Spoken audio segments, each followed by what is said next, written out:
Okay, so hi, I can see people are joining the room, trickling in, and we shall start in a moment.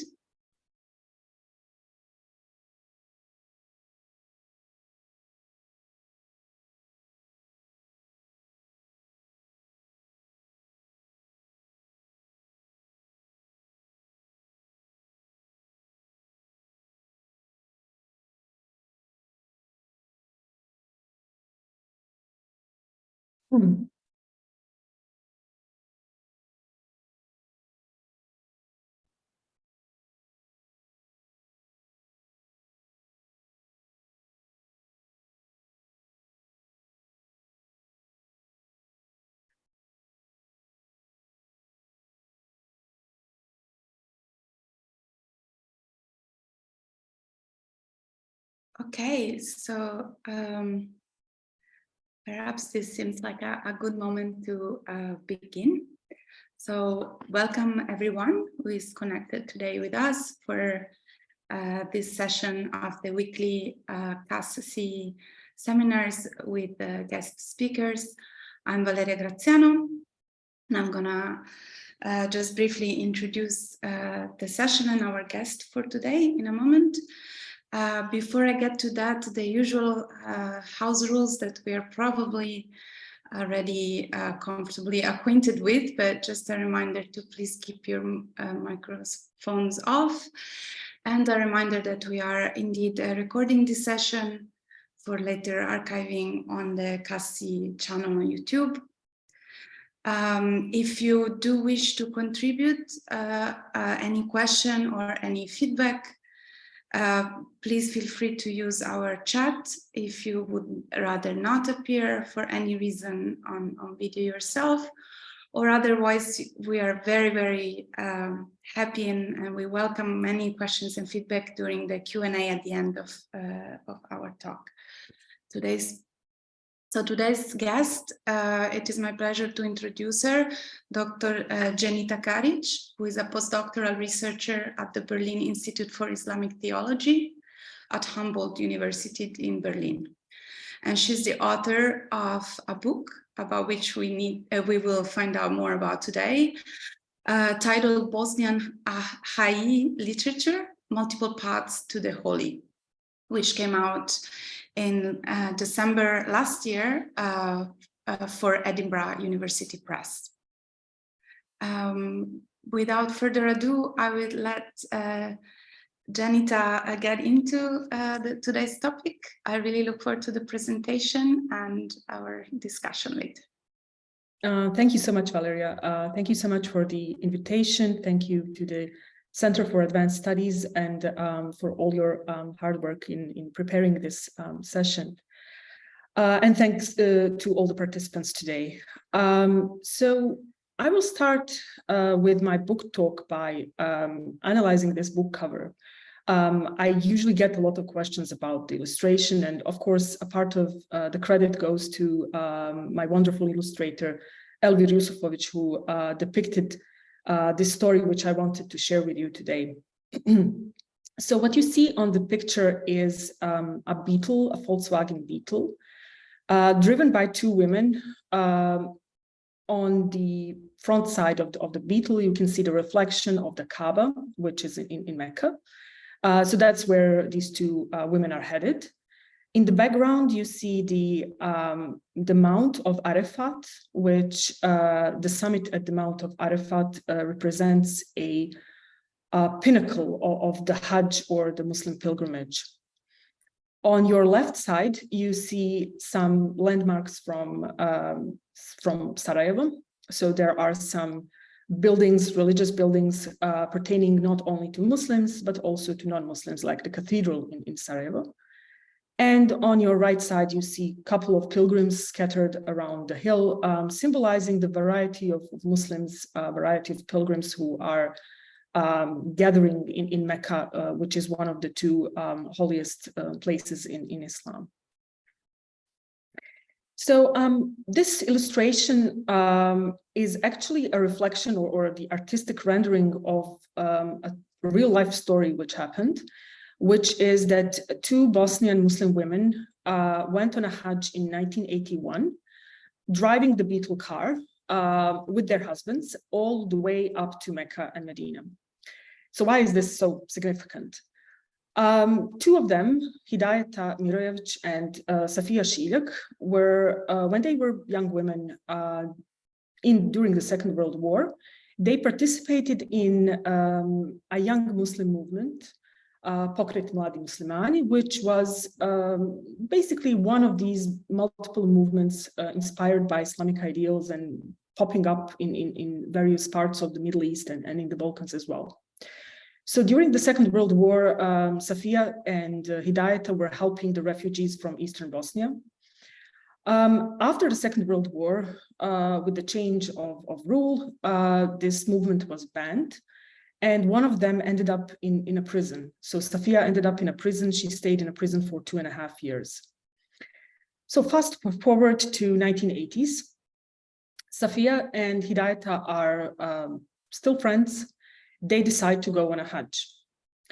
When they were discussing the details about going on a Hajj, they were thinking about whether they should go by plane or by bus. And, you know, going by plane or by bus in that time wouldn't be anything extraordinary.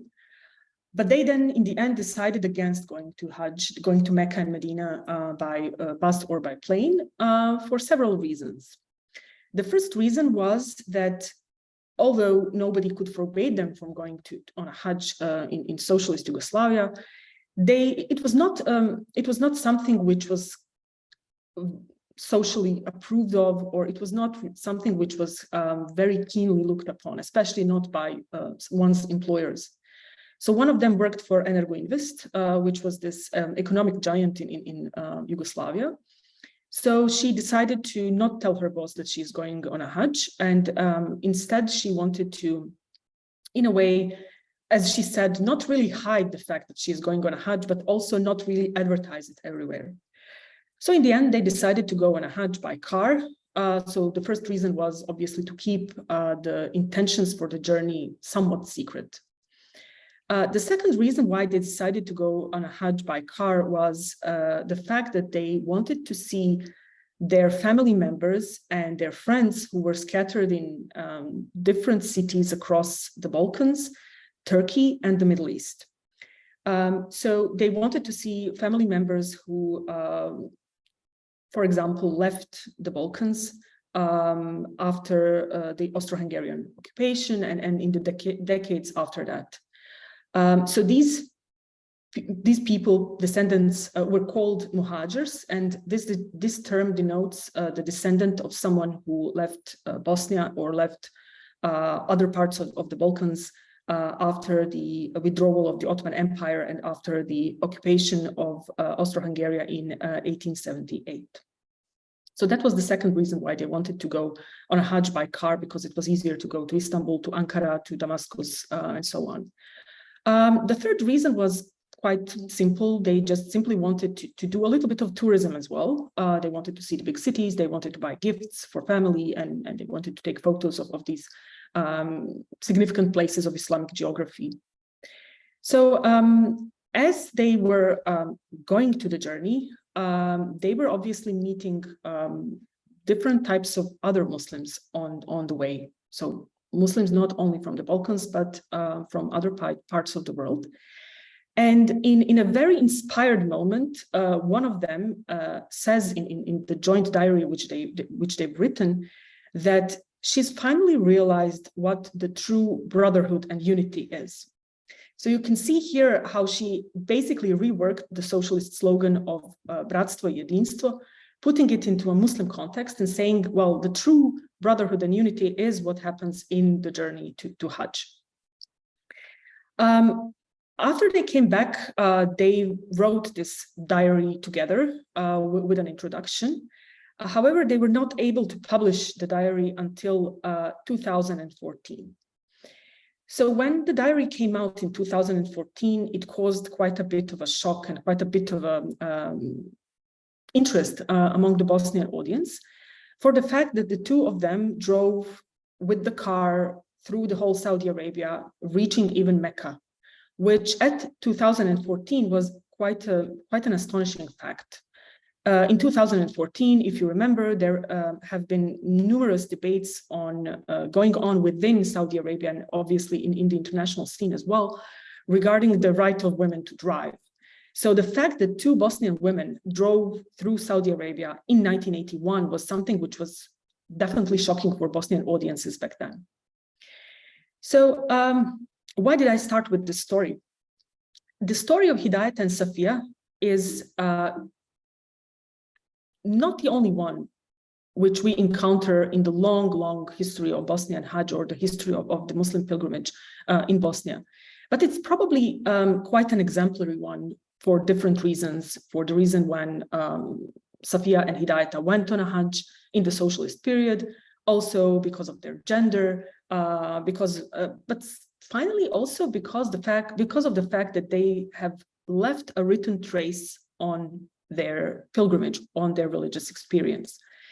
So basically, I started looking into the topic of the Bosnian Hajj literature while encountering all these numerous different texts which talked about the religious experiences, not only of scholars and the elite members of a Bosnian society throughout history, but also people who kind of arose from, the common folks in a way.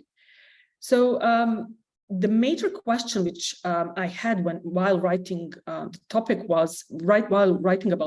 was, why would someone who is educated or semi-educated, why would they write only one thing in their lifetime, which is the Hajj diary or something about Hajj? So that was like the key question which I had in mind while starting this journey. The second one would be the very question of, where do these texts come from? They do not obviously, they're not generated in a vacuum. So how do they come to the fore? How do they get written, and what do they talk about? So obviously I had to investigate what we popularly call the habitus, or the environment in which these texts arise from. And while doing that, I realized that the top-down approach, or the approach of looking only into the state sources, or into how states and empires regulate religious expressions, I realized that approach would be kind of narrow and quite limiting. So it was important to kind of look into different types of links and linkages between within the society and within different societies, which lead to the creation of a Hajj culture on a more global level. I've also realized that it's important to see how Muslim pilgrimage, Hajj, is a key mobility. It's quite a unique mobility, but it's also mobility which gives rise to other types of mobilities. So when, for example, Hidayat and Safiya went on a Hajj, they also thought in different ways. They also thought about visits to families, and as well thinking of touristic types of visits. So one type of a mobility kind of brings to the front other types of mobilities. While investigating these types of writings, I've also realized that I had to work on I had to understand different types of discourses, which kind of bring writings such as this one to the front. Intellectual discourses on Islam, discourses on the Hajj, but also non-intellectuals, which kind of seep into the general scholarly discourse. And I also had to think about both Muslim approaches to the Hajj, Bosnian Muslim approaches to the Hajj, and the way the Hajj becomes an object of interest of non-Muslim intellectual and popular sphere. And finally, I decided to work to write the book on in the framework of a long span. So the literature which I include in the book spans from the 16th to the 21st century. And it's an open project. It's something which probably cannot really end, even though the book ends.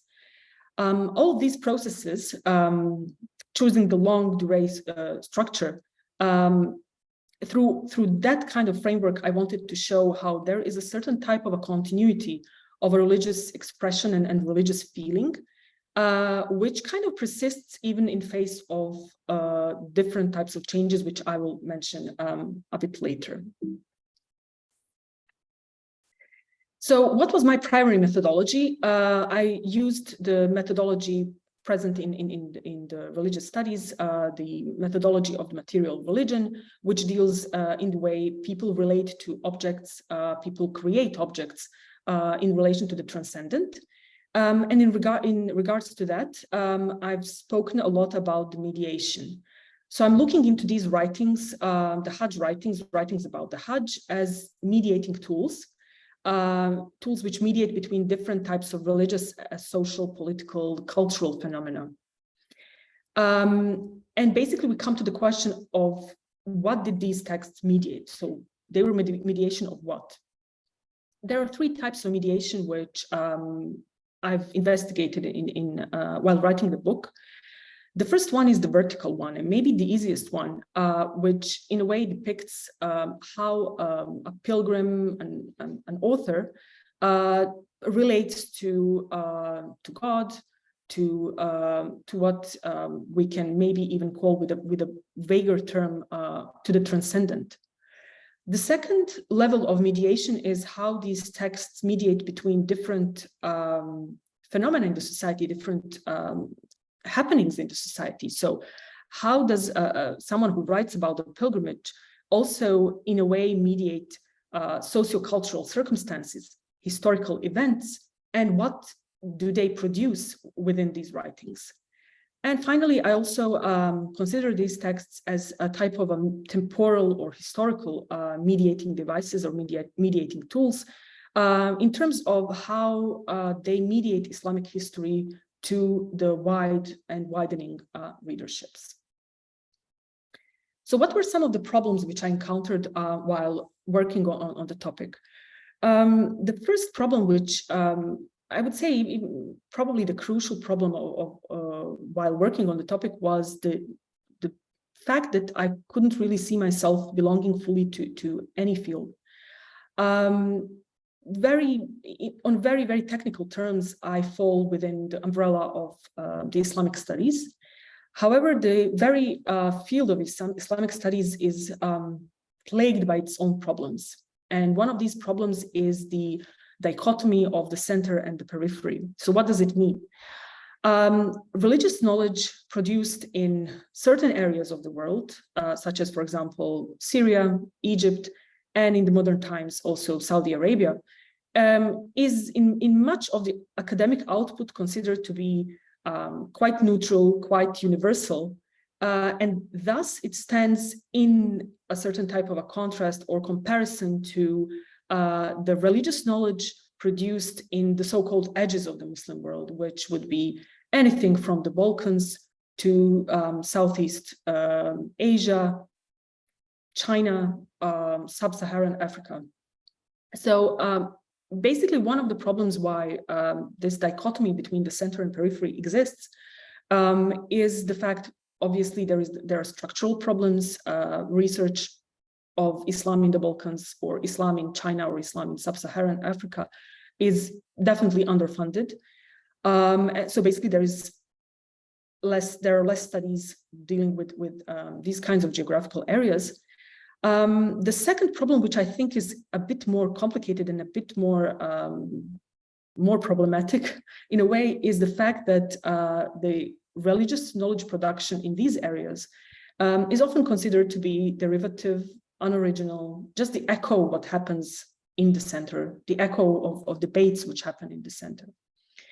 So this was one framework this was one set of problems facing my own kind of positioning in the field, positioning of the book and the study. The second, let's say, the second field where I struggled to in a way incorporate my work in was definitely the area studies. The area studies, the studies of Southeast Eastern Europe, the way I could fit my work was also quite problematic, because I was not really happy with the frameworks offered in the research of religion, which I thought were too focused on the top-down approach, too much focus on how empires and states in a way regulate the religious expressions and religious experiences. And obviously the over-focus on certain areas and the basic neglect of some other areas was also something which I believe is plaguing our fields. So in the last couple of years, there have been numerous other types of books and studies which came out, which I believe also represent some kinds of solutions to the problem. One of the solutions to this problem is, well, simply to go transregional and to connect topics. So basically to kind of study the topics related to Islam in Bosnia and Muslims in the Balkans in general by looking into their local inflections, into the local inflections of the religiosity, but also striving to kind of find global connections between diverse Muslim individuals and groups. Just as some examples of exciting new studies which have occurred in the last couple of years, I would here mention David Hennick's article on the Sufi interconnections in the Balkans, which are not only based on the exchange of ideas, but also exchange of objects. And also the PhD study of Harun Buljina, which talks about Bosnian Muslims who were highly mobile and moved between centers, moved between Bosnia, Istanbul, Cairo. And also, obviously, the recent book by 𝗵𝗂𝗶𝗵𝗁, White Enclosures, which gives us a new outlook on a new view of the questions such as race in the Balkans in connection to religion. So now to go back to my wider topic. I've been quite lucky to conduct my research and consequently write the book just when the Hajj, the Muslim pilgrimage, gained increased intention on a global scale in the Western scholarship. The Hajj is a unique mobility. It can be observed as a social, cultural, and political generator. It can be observed as a social glue, even among those people who are not really mobile or who are not really able to go on a pilgrimage. So a vast majority of Muslims today are not able to go on a pilgrimage, and the situation was like that also in history. Still, the Hajj remained this key generator of ideas, of the exchanges of objects and basically something which is kind of like a part of a cultural and social social background in almost every Muslim society.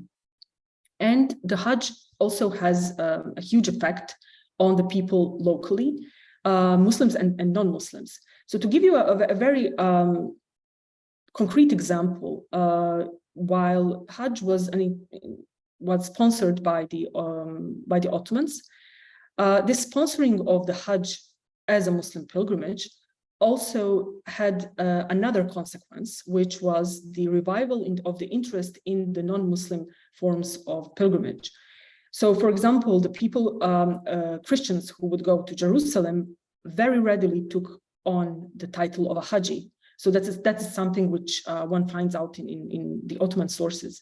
So in this way, we can see that Hajj had an influence not only on Muslims, but also on non-Muslims and non-Muslim societies. So all of this, the Hajj as a political generator, as a social and cultural glue, found a reflection in a number of recent studies. I've listed only some of them here on the slide. The studies such as Lale Can's study on spiritual subjects, which talks about the Central Asians who were in a way stuck between the Ottoman Empire and the Russian Empire in a crucial moment in the 19th century while they were going on a Hajj. There is also a study on Russian Hajj or the Russian sponsorship of Hajj in the 19th century done by Eileen Kane. The book by John Slight on the British sponsorship of the Hajj, also in the 19th century and a part of the 20th century. The edited volume by 𝗵𝗄𝗏 on the Hajj and Europe in the Age of Empire. And you can see through all of these studies that the framework of the empire is quite crucial and quite important for the historians. And obviously an amazing book by 𝗃𝗿𝗏𝗀𝗍𝗂 on the longest journey, the Southeast Asian Muslim travel to Mecca in a long span from the 16th to the 20th century. And this book contains a really marvelous chapter on the Hajj writings. So what people wrote about the Hajj in this long durée perspective. So on the one hand, we have the historical research of the Hajj. On the other hand, the Hajj as this huge mechanism has inspired the emergence of different studies regarding the aesthetic aspects of the pilgrimage. And some of the recent books are by Simon O'Meara on the Kaaba and Richard McGregor, which talks about devotional objects on the pilgrimage and how basically the Hajj in a way inspired people to create these objects. And on a more popular level, there have been numerous exhibitions related to the Hajj. The most famous one was the Hajj exhibition organized by British Museum, I think in 2012 or 2013, and that exhibition inspired a follow-up exhibition in the Netherlands as well in 2019, 2020. So my book comes somewhat at the end of this long line of previous scholarship. And it takes both perspectives into account, both the historical perspective and the religious perspective. So while writing my book, I always had two dimensions in mind. One of them was that I had to explore the history of Hajj in Bosnia and the material history. So what happened at that time when people went on a Hajj and what kind of social and cultural circumstances affected them. In a very, very concrete terms. And at the same time, I wanted to see how these writings also reflect the relationship to the sacred and relationship to the holy. So in between were always types of writings. So my book deals with a range of different genres from religious treatises and religious debates to journalistic reportages and travelogues, itineraries, poems, and so on and so forth. And I observed these types of writings as mediating between this historical and religious dimensions. So additional three dimensions were constantly on my mind while writing the book, and they kind of go through all the different chapters I dealt with. So the first one was the dichotomy between the local and the global. And I had to constantly zoom in and zoom out regarding these two terms. So for example, the question of the local and the global is most obviously seen through the question of the language or through the element of the language.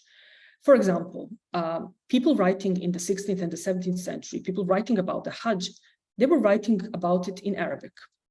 So Arabic obviously was a global language of the time, lingua franca for the Muslim scholars. But at the same time, these people came from Bosnia. So there was always a question who they were writing for.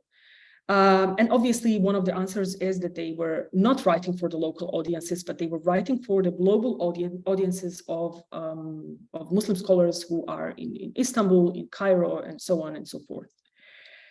When we kind of move to the 20th century, we see people writing about the Hajj in Bosnia in Bosnian. So they're writing for the local audiences, they're writing for very popular audiences, but they are at the same time writing about things which concern not only Muslims in Bosnia, but also Muslims across the world. So there is constant shifting between the local global lenses, which appears in these types of writings.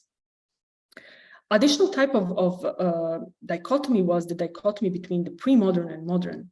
So how did people think of the pilgrimage in the pre-modern times, which I here consider something before the 19th century. So people wrote about the Hajj in these times as something which was a crucial duty for all Muslims, something which had to be performed and done, something which they really looked forward to, something which they enjoyed, but they did not make an identity out of it. In modern times, the situation changes and the Hajj becomes a marker of an identity, marker of a social standing. It becomes also a way and an object to, in a way, consider one's own position and the position of one's own community in the world. And finally, what kind of crosses the book is the meaning-making process. So I wanted to encompass and grasp all the different meanings given to the Hajj from the 16th to the 21st century, and to see whether the historical context made some larger influence on it, and to see also whether certain meanings have survived from the pre-modern times into the modern times. So finally, to kind of go to the question of chapters. So every chapter in my book contains a part which is dedicated to the history of Bosnian Hajj in concrete ways. So it depicts the transport, the modes, means and how people traveled, also the historical circumstances in which they were in, how certain events such as wars could in a way impede their going on a Hajj, or could enhance them going on a Hajj. The book mentions certain crucial time points, such as, for example, the conquest of Bosnia, the Ottoman conquest of Bosnia, the Austro-Hungarian occupation, the First World War, the Second World War, the aggression on Bosnia in 1992-1995. But it also speaks about the continuities of language, genre, mode, and emotion. So it's not only about the change and rupture, it's also about what remains constant despite all these different historical events. So the first chapter is called Meanings, and it speaks about the Bosnian Hajj writings in the framework of the Ottoman Hajj.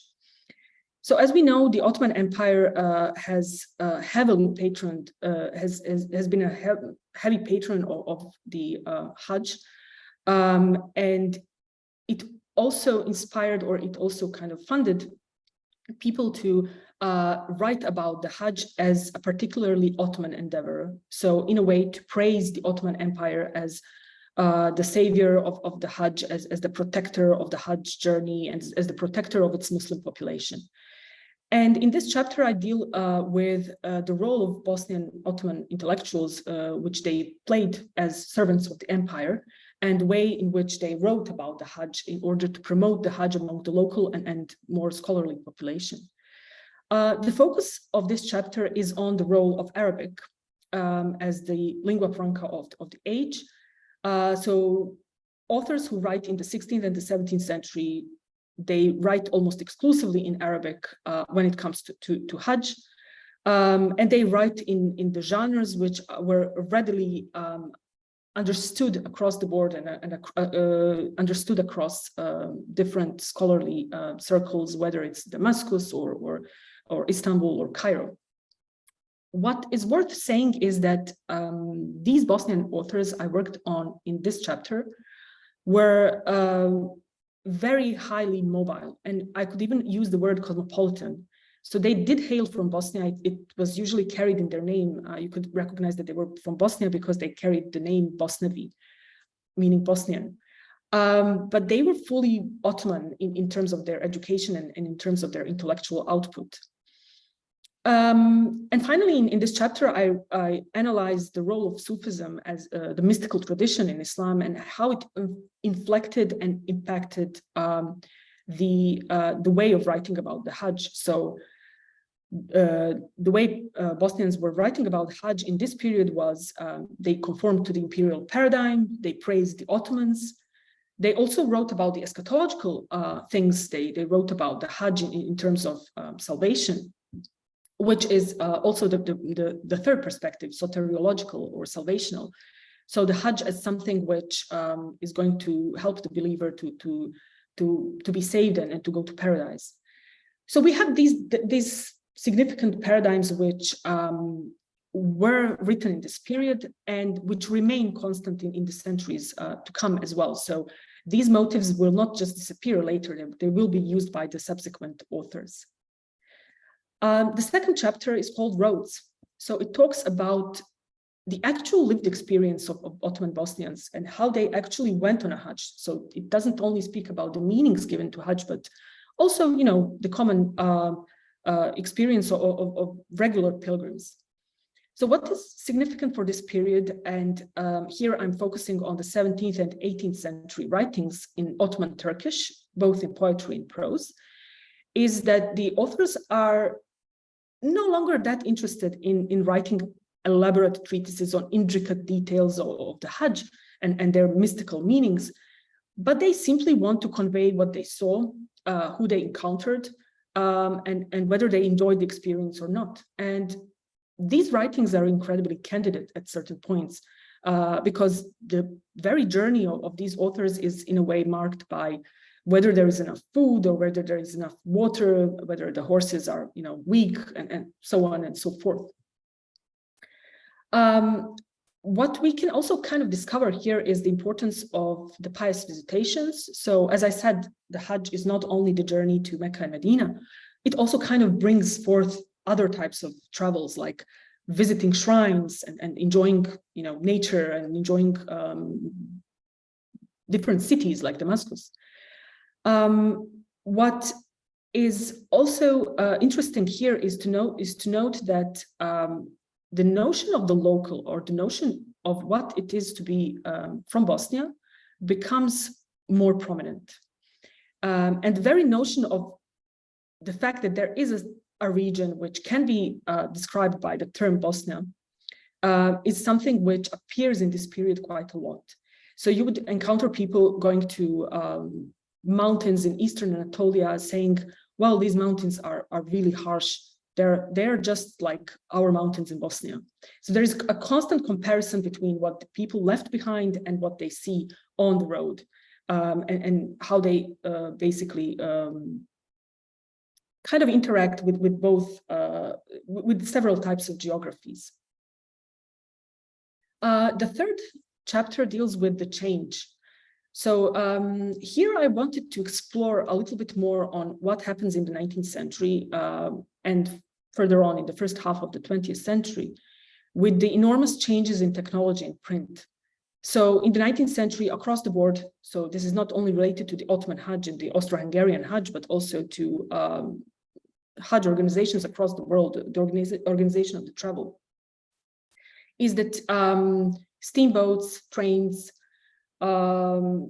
later on in the 20th century, airplanes as well, they open up space for more people to go on a pilgrimage. And they also bring forth a change in the way people write about the religious experience, which is the fact that now we encounter the print, and writing about the Hajj experience in the print becomes ubiquitous across the board. And obviously, Bosnians are also not the exception to it. So that's one level of change which happens. The second level of the change which happens is that the Hajj becomes an object of discussion. So it's no longer taken for granted. It's no longer just a ritual one enjoys or doesn't enjoy, but now it becomes almost a marker of one's own Muslim identity. The Hajj is now being a part of the public sphere, and as such, different people can find out about the Hajj, and different people can also discuss Hajj-related matters, which is why this period kind of brings forth numerous discussions by both Muslim authors, Bosnian Muslim scholars, and Serb and Croat intellectuals and Orientalists who talk about the Hajj from different angles. So being a part of the public sphere, Hajj is often criticized. It's considered to be, by some, as a journey which doesn't have a utilitarian purpose, something which should be changed or should be kind of swapped with the journey to Europe. So all these kinds of debates pop up in the print of that time, and we also see how these debates affect the way Muslims see the pilgrimage as well. And there is the rise of the apologetic discourse. The enormous literature is written on the benefits and uses of the Hajj, and discussions which are dedicated to show how Hajj is still a useful ritual for Muslims. And here on the screen, you can see one of the books in which Hajj was discussed in somewhat apologetic way by Bosnian author Osman Nuri Hadžić. And this is just one of the examples. Another change which happens in this period is the rise of tourism. And tourism is seen as both good and bad. So it's good in the sense that people are now able to go to see in larger numbers. They're able to use photography to kind of mark their experiences. They're able to publish their writings in print.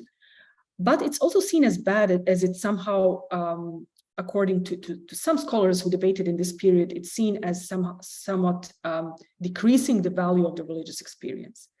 So here is the example of one of the Hajj travelogues, which was published in 1938, documenting the journey from 1937. It was published both in journals, in installments, but also as a book.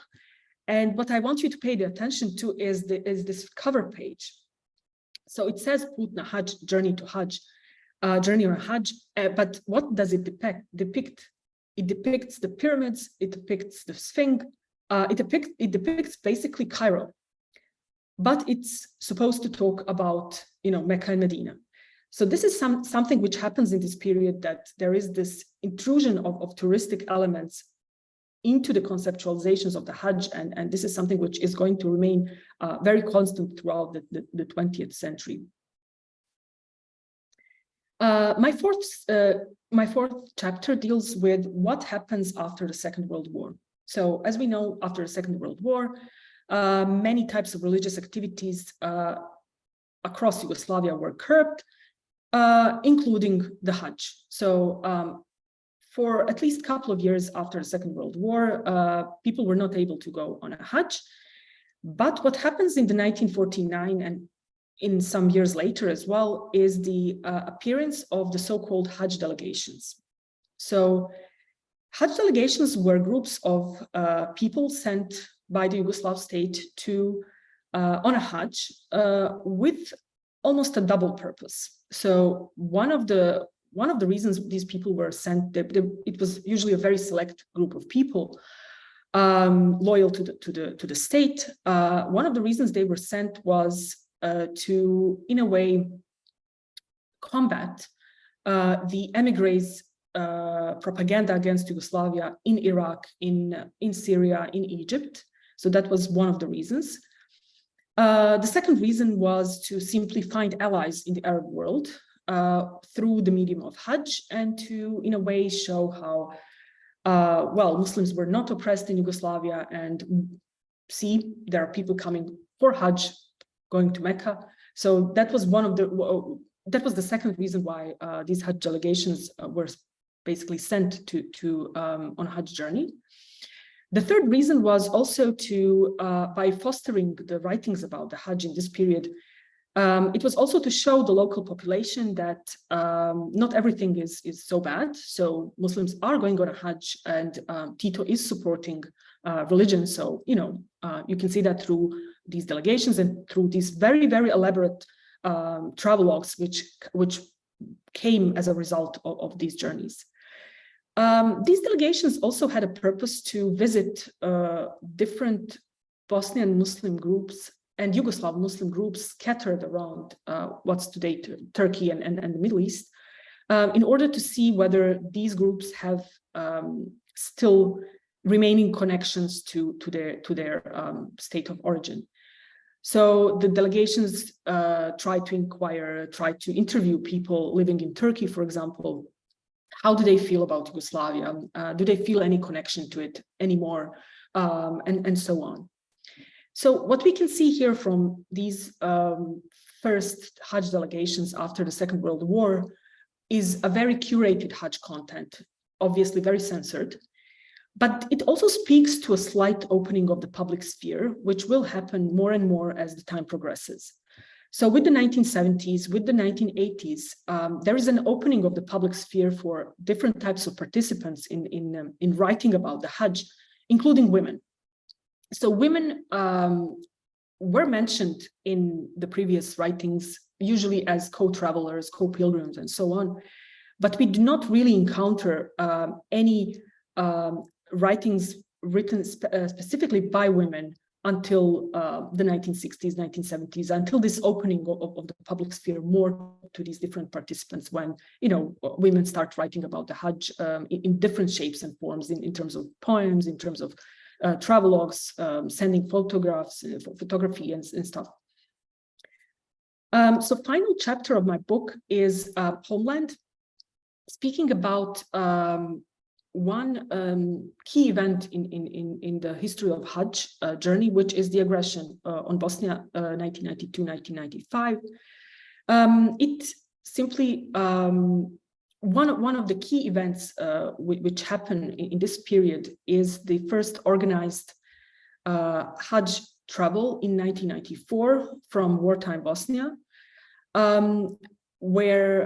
which basically produced several travelogues, several Hajj travelogues. What this phase of the Hajj history shows is that there is a certain type of centering of the Bosnian wartime experience and equalizing it with the religious experience. So people who write about the Hajj in this period, they write about the Bosnian struggle for independence as equivalent to the pilgrimage. So the war and the fight for freedom is being made equal as, or is being made as one of the religious duties on par with the Hajj. So obviously there is a rise in different types of narratives, patriotic, religious narratives. Another change which happens here is that there is an increased focus on the body. So in the previous decades, the body was somewhat neglected in the Hajj narratives. It was probably a part of this apologetic discourse of the Hajj, where Hajj had to be presented as something very rational, something, a journey with a purpose, and so on. But now, after the aggression, Bosnians simply write about the body as body is there, and they're performing the Hajj with their bodies. These bodies are wounded, these bodies carry shrapnels from the war, and they're very, very open about it. So they write about the bodies, the peregrinating bodies, the maimed bodies, quite a lot. And there is this opening of the sphere to just simply and in a very raw sense writing about one's body while circulating the Kaaba. After the war, this obviously led to also the increase of the focus not only on Bosnia as a focal point, but also the increase of the focus on emotions. So emotions don't really feature that much in the previous decades. After the war, emotions are all out there in the open, and it's a trend which still exists in Hajj writings. So finally, to conclude, where to next? As I said, I think the book is finished, but I don't think the project itself is finished because people are going on a Hajj every year. And even when they're not going, during COVID times, the Hajj was curtailed and even banned at some points. But it still provoked a range of different types of reflections, writings, and it still features quite a lot in a Bosnian society. So I would say that any future research dealing with these types of writings has to deal with two factors. One of them is the crisis. So obviously, the historical events are going to have an influence on the religious writing, but also there's something which I would call stability in Hajj writings, which depict that there is a certain type of a continued interest in pilgrimage, which remains constant despite the overwhelming historical circumstances. So that's it from me. Thank you.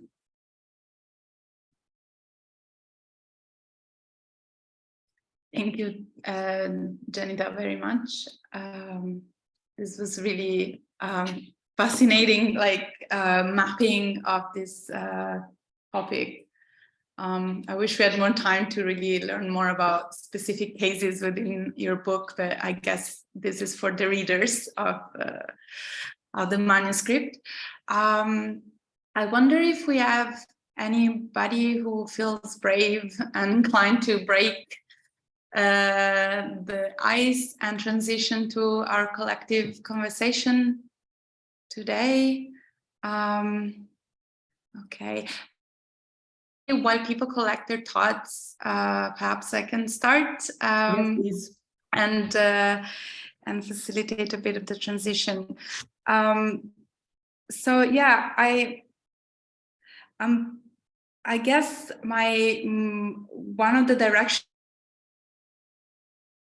that I really love for you to say a little bit more about might be around the various kind of ways in which the writings, the travelogues, cover various aspects of perhaps the rituals. You mentioned that there is a lot to do with also how it changes to capture moments of almost tourism or enjoying nature, the Egypt cover, which was very cheeky, I found. But I wonder, what about the ritualistic, the more religious part of the experience? Is that narration changing in your views according to the various epochs, and if so, how? Yeah, and then I'm not an expert, and I should perhaps take also this moment to briefly apologize for butchering the title of your book. I kind of when I was reading it out, and I know Hajj is the correct pronunciation, but for some reason I was thinking of Umrah, and I thought your book had Umrah in the title, and it kind of best anyway. But yeah, so the different types of rituals are associated, to my knowledge, to different kinds of traveling to the Holy Land. So yeah. Yeah, thank you so much for this question. It's a really good one, and I've been struggling with it when I was writing quite a lot. So I would say that there are three things when we think of descriptions of the rituals in these types of writings. If we consider again the pre-modern times, so writings before the 19th century, what we can see is that rituals are taken as something which is a matter of obedience. So one has to do them.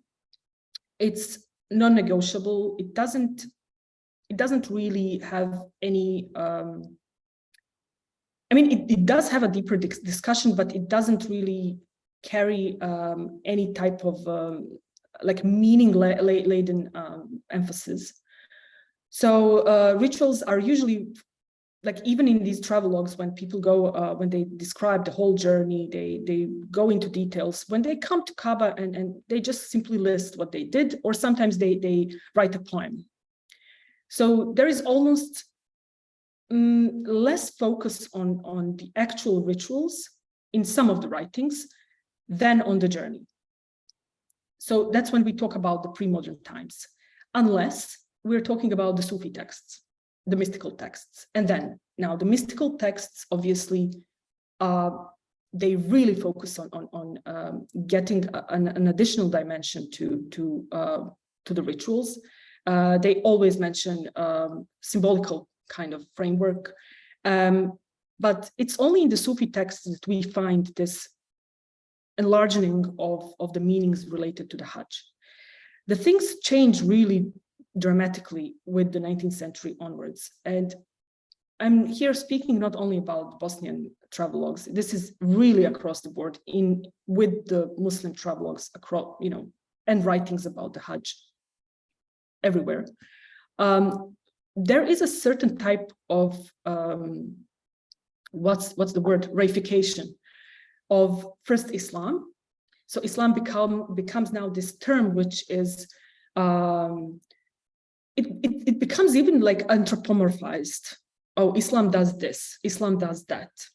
And the Hajj is like a metonymical part of it. And it's kind of placed in the same reification scheme where the authors are simply saying, well, the meaning of the Hajj is this and this, and it's like fixed. And then like throughout the whole 20th century, you have different types of efforts trying to come to, kind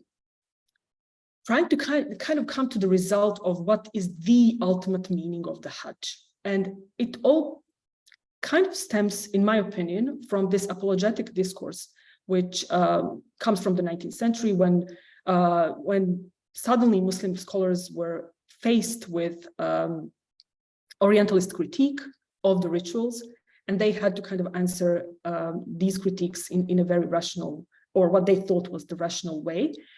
So the search for the meaning of the Hajj, which is not the Sufi, in the Sufi register, but in more like mainstream, even reformist register, it really happens in the 19th and 20th century. And that's when we see the huge emphasis on, in the travelogues, in like popular writings, everyone is trying to kind of give a certain model of a Hajj. So, for example, the authors from the 1930s were absolutely obsessed with trying to equalize the Hajj with the Congress.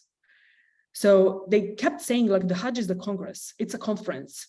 They tried to kind of translate that into the lingo, which would be understandable across the board. So that's something which I still see in much of the writings, despite the fact that, as I said, there is a huge comeback of the body in the writing about the rituals, where there is not that much stress on the meaning, but more on like what the body does, how the body feels in the ritual, and so on. So yeah. I wonder, like, what you're making me think is almost as if with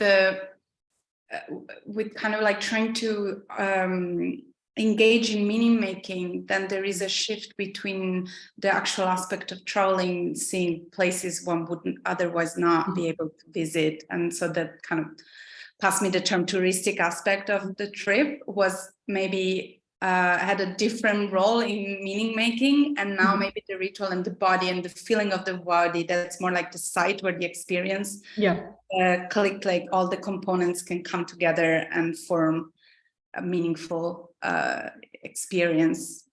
Exactly. I mean, there's also one more thing which has to be said in that regard. We have to know, I mean, we have to keep in mind that people traveled in a very slow manner before the 19th century. So there was time to get all these meanings in place. But now, you know, people they jump on a plane and they're like in 3 hours, they're there. So what happens is you don't really get the whole description of the journey, except for the airplane journey. And there's a whole, like, I could write another chapter on the whole airplane anxiety, which happens in these Hajj writings. And, you know, people who kind of think that they're gonna die on the way to Hajj because they're flying on the plane. So, but there is something to be said about this shortening of the distance, which shortens the distance of the journey and then kind of makes more focus on the actual places where the rituals are being performed. Right. Yeah, that makes sense. Thank you. And thank you for wonderful questions. I wonder if anybody would like to segue in. Maybe Andy, I can see you now. Hi. Yes, thank you for this very interesting presentation. I am a bit limited, but in the knowledge of the Muslim culture in the Balkans, and I'm from Albania. And my question is whether you came across through your research, or if this is part of the book, pilgrimage of the Muslim population within their national territories. Or within the Balkans, because, for example, in Albania, but this is again, it's more the 𝗵𝗀𝗁𝗃 Sufi Muslim part, the Mount of Tomori in the south of Albania, it's a saint for the 𝗵𝗀𝗁𝗃 Muslim Albanians. And it has a very interesting corporeal imagery, mostly because of the sacrificing the lambs rituals. Has a cultural visual element that are very strong. Also, kids grow the little lambs, especially for Muslims, 𝗵𝗀𝘁𝗂𝗍𝗶 Albanians who come from the countryside with ribbons. So there is a whole folklore of the sacrifice. And also other religions go to Tomori with their Muslim fellows, be them Albanian Orthodox and or Catholic. So if also the aspect of cross-religious pilgrimage in Albania, for example, is very present, that the 3 or 4 religions then together with the 𝗵𝗀𝘁 Muslims, they go to each other to say, we say, quote unquote, good place, 𝗵𝗶𝗁, and the good place is a holy religious place, be it where the Virgin Mary has been seen or a 𝗵𝗀𝘁, and well, in the 𝗵𝗀𝘁 Sufi Albanian, it's more the mountains. So this is a little bit also my personal biography that I think is very specific to the Balkans, but I don't know if your research goes. Yeah, thank you so much for this. So I haven't dealt with the local pilgrimage sites, but what I can say is that basically in the writings I've studied, the connections within the Balkans are quite present. I would say until maybe the Second World War, maybe slightly later. So the authors obviously mention visiting their friends, for example, in Skopje, or visiting people on the way to Hajj. The connections were usually based, at least in the writings I've dealt with, the connections were based either on the scholarly links, sometimes on Sufi links, sometimes through Sufi links, and sometimes through trader links. So there was definitely a certain type of interconnectivity which helped people, when they go on a Hajj, to visit these different places and to know people they're visiting through these different places. And I would say that it's quite neglected, like this interregional connectivity between Muslims is something really neglected in the scholarship. And I think that definitely requires more investigation and study. But related to what you said about the smaller places of ziyaras or pilgrimage, there is a whole phenomena called the Little Kaaba, and it exists in the Balkans, but it also exists across the Muslim world. And I think there is a really exciting new project by 𝗃𝗍𝗁, which is literally about the investigation of what happens, like what are these little Kaabas across the Muslim world. So in terms of Bosnia, I believe there is one. The title in Bosnian is Mała Čabel or something like that. So like a little place which is called like that, and it's supposed to be like a smaller substitute for a bigger pilgrimage, because people cannot go on a Hajj, they cannot afford it, and vast majority of Muslims have not been able to afford the pilgrimage. So these smaller pilgrimage sites are definitely a thing even in the Balkans. Yeah. Thank you. I also have another short remark. I know from my great-grandfather that it was a practice in the center of Albania, at least. This was during the Ottoman Empire, and then shortly after in the 30s. So the Orthodox and the Muslims would start the pilgrimage together from the center of Albania, mixing it with trade. And the legend goes that a part of the Orthodox, which is also interesting, went to Jerusalem, and that's a little bit before their journeys departed. So the Muslims then went to proceed going to Mecca, and then they went to Jerusalem, which I think is also very interesting because this journey was almost 9 months, I think, and they also came back with, in this specific case, but this is part of my family, they came back with leather, worked leather and artisan to be then resold and worked off. So they would buy material for, I think, the rest of the year in a commercial sense.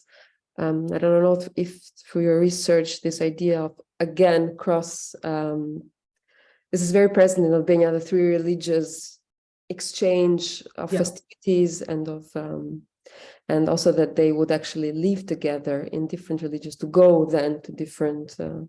Oh, I didn't know about that, like living together. That's really fascinating. I would love to read more about it. What I do know is basically there are historical sources which show how parallel these Orthodox pilgrimage and Muslim pilgrimage, especially in the Ottoman times, were quite parallel, even in terms of the title. And trade was something which connected both Muslims and Christians.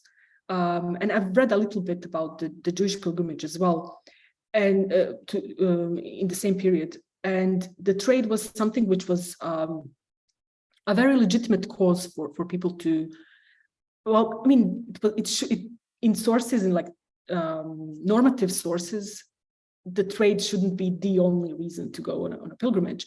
But, you know, when you read the sources, you could actually see that people used it in a way to trade, to bring stuff which was not available in the Balkans, or other way around.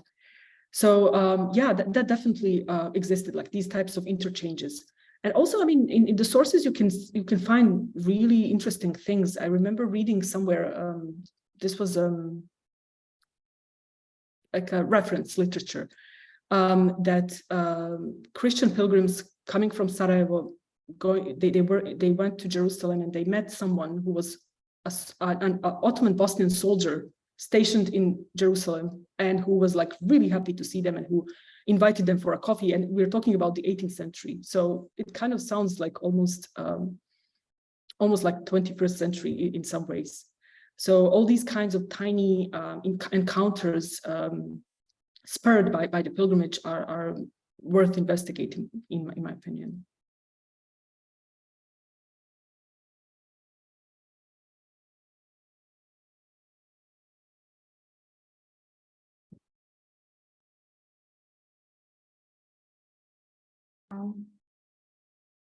I wonder if anybody else has any feedback for Dženita or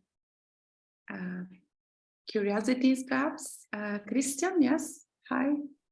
Yes, hi, and thank you for this great presentation. I would like to ask Dženita if there is a difference in the relation between the religion and the political power in Bosnia and Herzegovina between the 90s and today, if there is such a relation, because I would like to understand, if possible, a bit more about that. Thank you.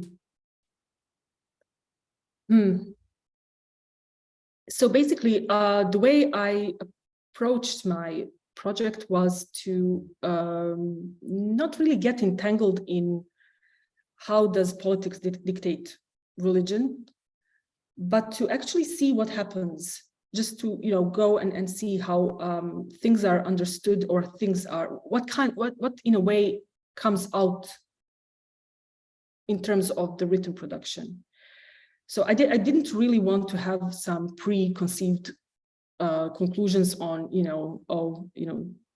there is the politics, and the politics is nationalist, and religion is a part of the nationalism, and so on and so forth. I really tried to avoid that, because I don't think this is a full picture, and I don't think it gives you the answer to the fact that people remain religious and remain devoted even in the circumstances which are highly adverse to them. And obviously we can talk about fostering a certain culture which does reflect, for example, in the fact that now it's much more easier to gain religious knowledge, to travel to Cairo, to Saudi Arabia, to gain religious knowledge in some other spaces. Yeah, we can talk about that, but I really did not want to focus on the way politics dictates what happens on the ground. I don't really think it's helpful. And what I think should be taken into account is the fact that there was a certain huge rupture in the 1990s, which is the Serbian aggression. I mean, one cannot really ignore that. And because that's something which sources mention, and that's something which many people do mention as a way of saying that, well, this huge event, the attack on the life, the attack on my religion, parts of my identity, is something which, I don't know, made me more conscious of God, more conscious of my background, more conscious of this and that. So there is a way to kind of think of that, but it cannot be seen outside of this huge rupture which the aggression was. So in those terms, I would say, yes, we can observe the changes in the 1990s through the rupture of the war, but I wouldn't say that, like in the decades after, I wouldn't say that the politics really dictate religious. It's kind of more complicated than that. I would say I would kind of connect it more, rather than connecting it only to the politics and nationalism. I would rather connect it to what changes in the world in general after the 1990s, which I would say is the internet. There is a huge democratization of the print, so people are no longer really waiting to publish, or you know, people go on a Hajj, they go on to Mecca and Medina, and they take photos, they post it on Instagram, they post it on Facebook. It's like much more like there is no intermediary. It's very immediate. So I would say these factors kind of are a bit more crucial than just, oh, you know, nationalist politics and how they regulate the religion on the ground. Yeah, I don't know if that answers your question. Well, thank you so much. Thank you. Okay, Dženita, maybe as we go towards the end, one more question from me might be if you would like to share your current work. Where is this project taking you next? Because this book was out last December, so and you mentioned a couple of times it's the book is closed, but somehow there's so much that remains to be explored. So yeah, I mean, the book came out, and I should be thinking about my next project very seriously. So I'm currently working on the devotional piety, especially within the context of the 17th and 16th period between the 16th and the 18th century. So what I'm trying to understand is things like, so I'm trying to explore the ways in which people practice the religion, but beyond the normative, or maybe to kind of frame it better, using the other normativities. So how people think of, for example, ways of being pious beyond just the required rituals. So I'm still kind of stuck with the rituals, but I'm trying to explore the way people foster other types of rituals, and whether public or private, and to see how these types of devotions are construed, and how they use, for example, poetry, and overall to see what devotional piety means in the sources we have from the 16th to the 18th century. I would say the one of the continuities from my previous work, because I'm all about the continuities, is that I'm again not that interested in the top-down approach. I'm trying to kind of dig out and see how a common person on the street thought about certain things. But I would say the challenge is, like, the sources are really not one's friend, I think. And I think we can all probably agree on that. Sources are sometimes very frustrating.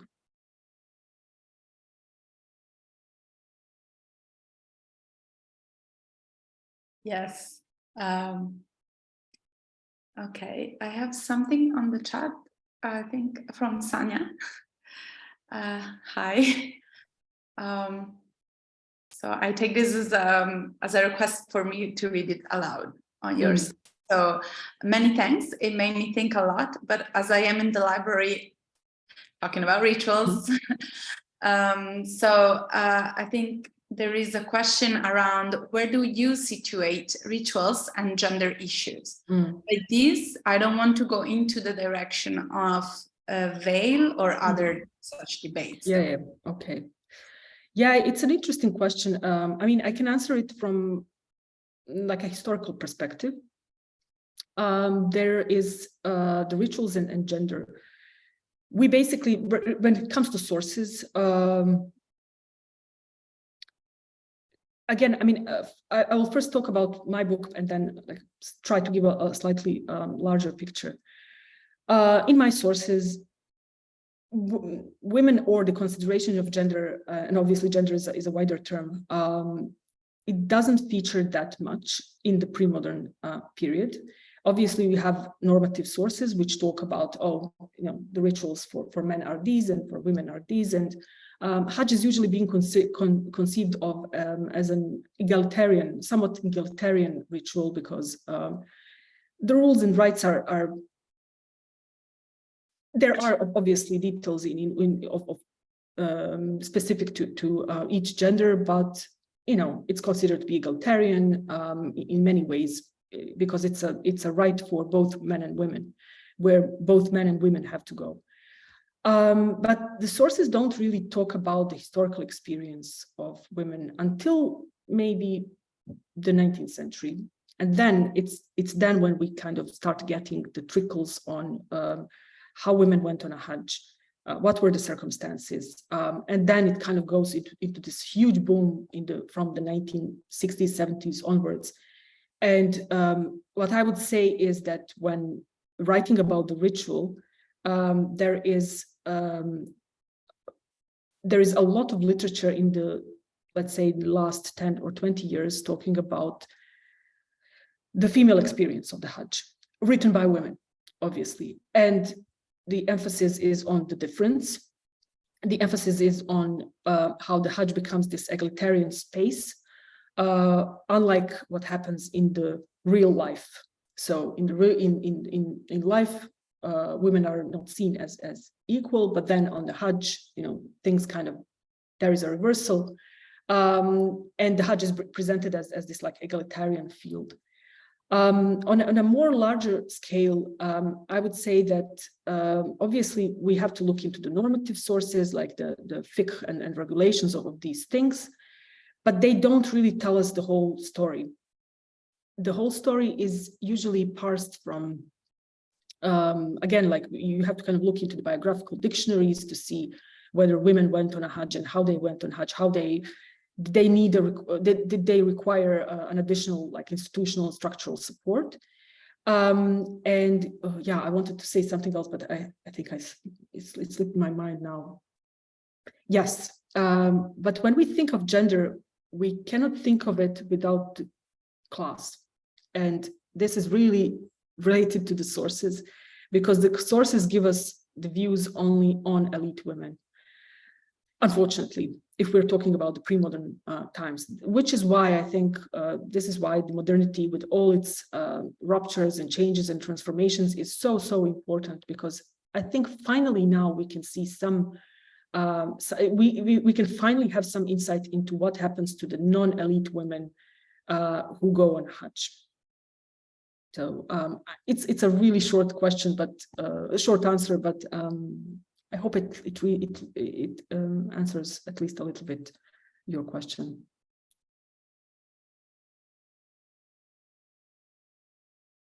Thank you. And thanks for Tanya also,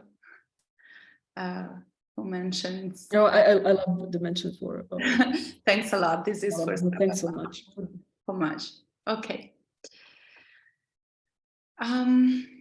Well, I feel that perhaps we are heading towards a close for today, unless there's any last minute thought that wants to appear.